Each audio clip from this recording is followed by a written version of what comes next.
नमस्कार, जय हिंद मेरे प्यारे दोस्तों। भारत के भूगोल के अंतर्गत आज हम दंडकारण्य पठार के इम्पोर्टेंट फैक्ट्स देखेंगे। ये जो इम्पोर्टेंट फैक्ट्स हैं ये किसी न किसी एग्ज़ाम में आए हुए हैं और किसी न किसी रूप में पूछे हुए हैं। तो ये सभी एग्ज़ामों के लिए बहुत इम्पोर्टेंट हो जाते हैं क्योंकि ये आगे आने वाले एग्ज़ामों में भी आने की संभावना रखते हैं। और ये इम्पोर्टेंट फैक्ट वो फैक्ट हैं जो इस पठार से रिलेटेड सारी चीज़ें कवर करेंगे। अगर इस पठार से रिलेटेड कोई क्वेश्चन बनता है तो इन्हीं फैक्ट्स के अराउंड बनेगा। तो इस तरीके से ये सभी प्रतियोगी परीक्षाओं के लिए बहुत महत्वपूर्ण हो जाते हैं। बिना टाइम वेस्ट किए टॉपिक की तरफ चलते हैं। दंडकारण्य पठार। दंडकारण्य पठार की अगर हम हमारे भारत के मैप पर स्थिति देखें तो ये यहाँ पर हमारा दंडकारण्य पठार है। अब यहाँ पर ही आप देखो कौन कौन से जिलों में, कौन कौन से राज्यों में फैला हुआ है। छत्तीसगढ़ में फैला हुआ है, उड़ीसा में फैला हुआ है, आंध्र प्रदेश में फैला हुआ है, तेलंगाना में फैला हुआ है। तो छत्तीसगढ़, उड़ीसा, आंध्र प्रदेश और तेलंगाना में फैला हुआ है हमारा दंडकारण्य पठार। अगर इसके उत्तर में देखूँ मैं तो यहाँ पे महानदी बेसिन है। इसके दक्षिण में गोदावरी नदी घाटी है।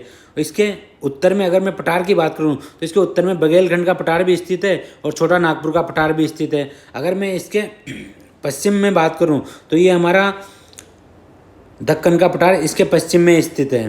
दंडकारण्य पठार जो है वो छोटा नागपुर पठार के दक्षिण में और दक्कन पठार के पूर्वी भाग में स्थित है।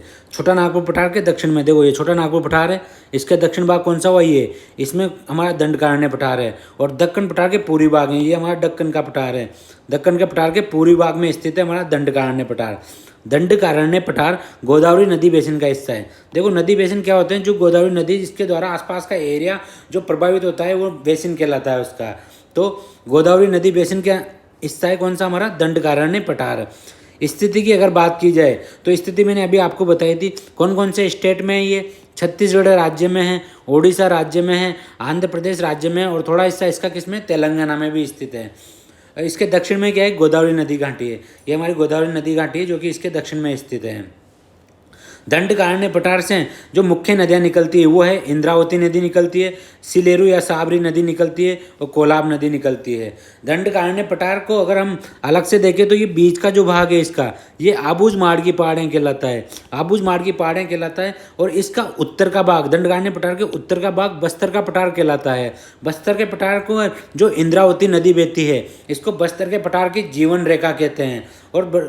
और जो दंडकारण्य पठार के दक्षिण का भाग है वहाँ पे बेलाडीला की पहाड़ियाँ पाई जाती हैं और यहाँ से कोलाब नदी निकलती है।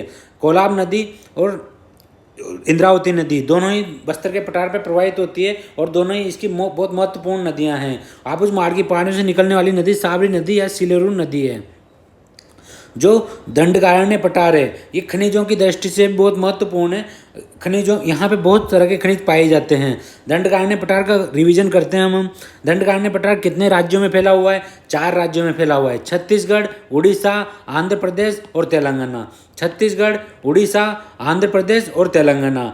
दंडकारण्य पठार का ऊपर की तरफ कौन सी नदी घाटी है, महानदी घाटी। दंडकारण्य पठार के नीचे की तरफ दक्षिण की तरफ कौन सी नदी घाटी, गोदावरी नदी घाटी। और दंडकारण्य पठार गोदावरी नदी घाटी का ही हिस्सा माना जाता है। अगर मैं पठार की बात करूं तो इसके उत्तर में कौन कौन से पठार पाए जाते हैं, बुंदेलखंड का पठार है, छोटा नागपुर का पठार है, इसके उत्तर में स्थित है। इसके अगर पश्चिम में बात करूँ तो यहाँ पे कौन सा पठार स्थित है, यहाँ पे दक्कन का पठार स्थित है। जो दंडकारण्य पठार है इसके मध्य भाग में आबूझ मार्ग की पहाड़ियाँ पाई जाती है। दंडकारण्य पठार का उत्तर का हिस्सा बस्तर का पठार कहलाता है। दंडकारण्य पठार का दक्षिण का हिस्सा बेलाडीला की पहाड़ियों के रूप में विस्तृत है।